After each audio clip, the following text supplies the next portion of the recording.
en una conversación, Cintia desde su área disciplinar, desde la asociación en infancias, yo como bien comentó Vivi en la atención pública, sentíamos que llegábamos un poquito tarde, que llegaban nuestros niños y niñas cuando ya el problema estaba instalado. Entonces nos empezamos a cuestionar y a preguntar por qué no antes, qué falta para que hagamos antes. Y es ahí donde empezamos, gracias a nuestra directora que está aquí presente, que después le voy a pedir un fuerte aplauso para ella, que es Natalie, que nos orientó y nos guió, cómo empezar con esta revisión bibliográfica. No nos voy a aburrir con autores que ya conocemos, como Speed, Winnicott, ¿no?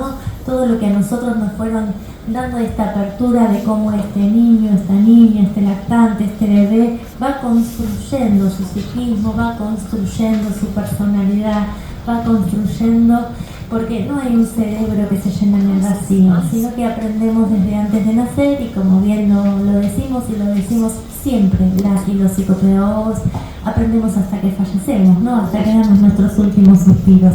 Entonces, ¿por qué no pensarnos desde ese lugar?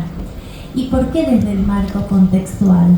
Porque en realidad en donde va a ir enfocado lo que nos va mostrando la bibliografía a lo largo de todo este recorrido, en todo este tiempo que venimos analizando, tiene que ver con el sostener, el hablar, el interpretar ese lenguaje que de un bebé, de un lactante, va a ser desde lo tónico, va a ser desde lo motor. Ese aprendizaje se va a dar desde el cuerpo, desde la exploración, desde los sentidos, ¿no? Entonces, ¿cuál va a ser nuestra misión ahí? Estar atentos en que eso esté habilitado, ¿no? En cuidar a estos cuidadores, en ver que estos niños y estas niñas cuenten con estos apoyos, con este sostén afectivo, que es más allá del sostén afectivo, es un sostén afectivo y cognitivo, como bien lo plantea Winnicott con el concepto del hospitalismo, ¿no? Cuando los niños realmente necesitan del afecto, del sostén, de la comprensión, del cuidado, de brindarles esa posibilidad de movimiento, porque aprenden con el cuerpo y a través del cuerpo. Entonces, ¿por qué no un psicopedagogo, una psicopedagoga estar ahí acompañando esa crianza, mirando cómo se puede dar, estando atentos también a esta cuestión de que se relacione tanto la crianza de su casa con la institución a la que recurren? Ahí nombramos a Amy Pickler, que nos va a hablar también de los CDI, de los jardines maternales, ¿no? Y que tiene que haber una concordancia en cuanto al consuelo, en cuanto al cuidado, en cuanto a la alimentación, que no haya un quiebre para que este pequeña que está en construcción reciba un mensaje acorde que lo ayuda a un equilibrio y no todo lo contrario, ¿no? A que tenga toda esta fortaleza que le permita y esta seguridad afectiva que lo va a llevar de una dependencia absoluta a una dependencia relativa a medida que va creciendo, y que somos los adultos los que tenemos que permitir que este crecimiento se dé. Por lo tanto, hasta ahora, ¿no? Más adelante, si nos vuelven a convocar, esperemos que podamos mostrar la segunda parte y los resultados que van a ser sistematizar estas intervenciones y tener nuestro propio manual para esta primera infancia, es pensar en cómo acompañar estas crianzas.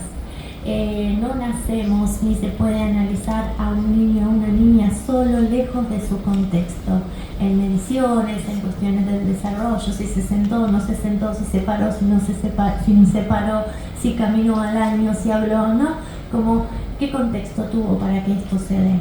Y cómo acompañamos, como bien venimos hablando en toda esta jornada, desde el fiscal, desde todas las cuestiones que nos transversalizan socialmente, emocionalmente, a estas personas responsables de la crianza, que también necesitan ser cuidadas. Entonces, pensarnos también en nuestro rol como sostenedores de quienes sostienen, de quienes tienen que criar. Es una etapa de máxima plasticidad, como ya todos sabemos, y bueno, es la intervención oportuna, es llegar a tiempo y no esperar a tener que reparar un daño, no esperar a que ya haya dificultades en la lectoescritura. Hablaron del uso de pantallas, como bien dijeron las chicas, las crianzas apantalladas, bueno, es otra cuestión a trabajar, Y como también lo mencionaron, es a trabajarla con los adultos, con estos responsables de crianza. Así que el tema contextual, cómo vive, cuál es su hábitat, ¿no? Qué accesibilidad hay a la salud, cómo piensan estas familias que están a cargo de su crianza, es sumamente importante que ahí esté nuestro foco, que ahí esté nuestra mirada para poder acompañar y optimizar el desarrollo de ese niño y de esa niña. Trabajo en la primera infancia, para la primera infancia, y han llegado bebés, muchos bebés, a los lugares donde trabajaba, y los abordábamos de una determinada manera, como habíamos aprendido, como era parte de la cultura en alguna de las instituciones, pero quedaba siempre ese vacío del conocimiento de las personas que recibían ese bebé. Por eso en esta charla con Vero decidimos, y con el acompañamiento de Natalie, investigar o hacer una revisión bibliográfica para ver realmente qué es lo que está escrito para poder tener y poder acceder a ese material y poder reunirlo con todo el material que tenemos los psicopedagogos para poder trabajar como psicopedagogos en esos lugares que llegan los bebés a tan temprana edad. Ya hay evidencia científica. David James es uno de los que investigó el aprendizaje prenatal, el aprendizaje de ese cerebro en funcionamiento, en formación, que después de pasar el canal de parto, a los 45 días que recibimos esos bebés en las instituciones, hay evidencia de ese aprendizaje intrauterino. Toda esa información es súper valiosa para las personas que vamos a cobijar y abrazar a ese bebé que esa familia por algún motivo lo ha dejado al cuidado de otras personas. Esa capacitación de esos adultos que acompañan a ese bebé, que por ahí es muchísimas horas, es indispensable para poder hacer intervenciones pedagógicas que sirvan de andamiaje al aprendizaje.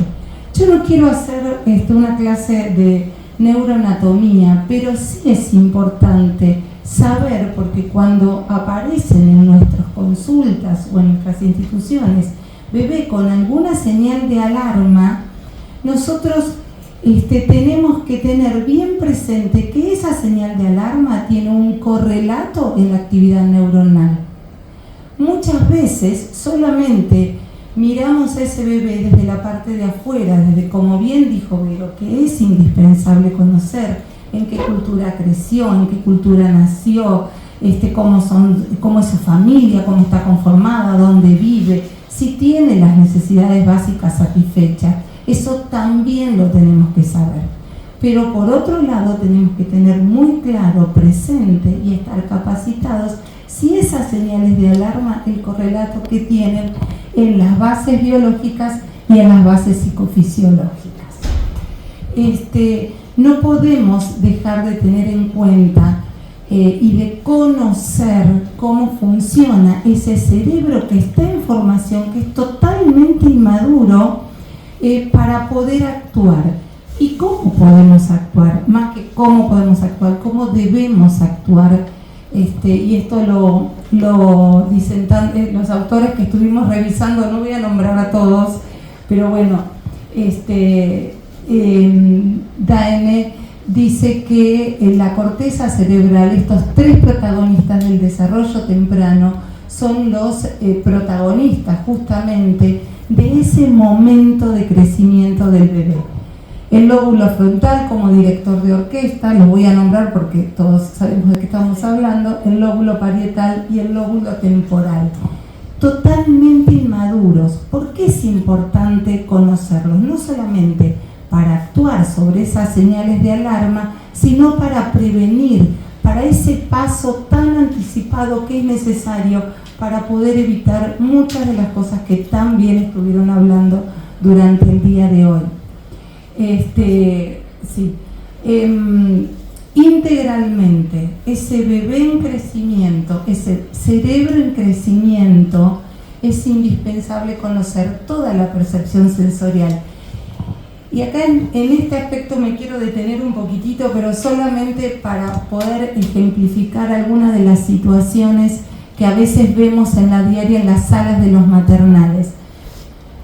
Ingresan los bebés y las personas que con todo el amor del mundo los atienden y entregan muchísimo, mucho más que el cuerpo cuando cobijan y acompañan esos bebés, dicen, le gusta esto, le gusta lo otro, y a veces ese niño lo que está pidiendo es menos, pero para poder saber que necesita menos tenemos que conocerlo. ¿Cómo tenemos que conocerlo? Informándonos, averiguando y estudiando. Esa percepción sensorial, esto que aprende el bebé a través del cuerpo, se va imprimiendo en ese cerebro y nosotros tenemos que garantizar que esas impresiones, esas redes neuronales sean sólidas para la futura estructura o la futura arquitectura de un próximo aprendizaje. Después de este recorrido, creemos que es significativo hacer hincapié en el título que elegimos para nuestra presentación en esta jornada, que es el arte de aprender a crecer, psicopedagogía en los primeros años.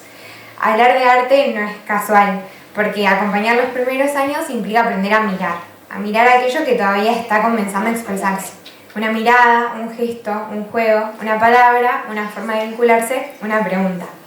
Es una etapa en la que el aprendizaje representa la herramienta más importante con la que el sujeto cuenta, y es una herramienta que se va construyendo. Se construye en las experiencias cotidianas, en los vínculos, en el cuerpo, en el juego y en los diferentes contextos en los que el sujeto se desarrolla.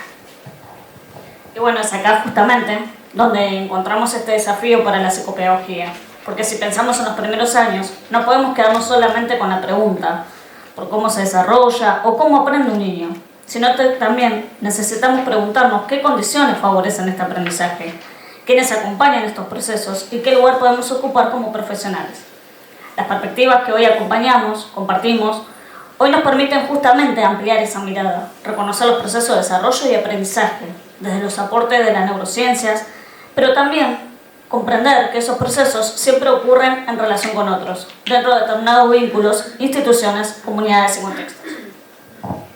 Por eso quizás una de las preguntas que nos llevamos del recorrido no sea qué hace una psicopedagoga en primera infancia, sino algo un poco más amplio.